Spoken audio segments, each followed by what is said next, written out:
Jatend migao mar pi pacho ka Erick Mugaa ochiwo siem ne kembe makeyo pi kuom rem chwalo chenro mag pi rang'iny ma chik dwaro kolose kar chung'od bura ma Mathira e kaunti ma Nyeri e kinde manyo rango chenro mar pi ma ihwagi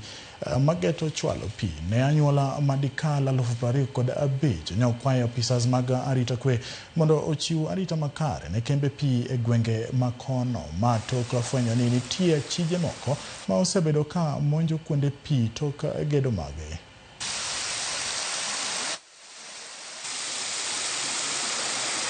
The workmanship has not been very pleasing especially on chambers and tanks, and it's a little bit not up to the standards, design standards. Our engineers and the contractor should look at those sections, and if it's possible, to remedy the works, because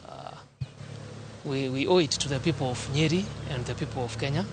value for what they have invested in. We are here with our security officers. We have sensitized them on the need to be vigilant,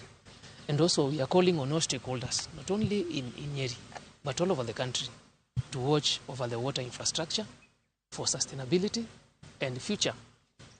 generations to come. Nya Ramogi bende iwinje masako iti ejumane josiasa kod jopiny osebedo ka gedo itwa kod weche mamit kendo makelo nyiero del nyalo jony kendo dwaro ni irwaye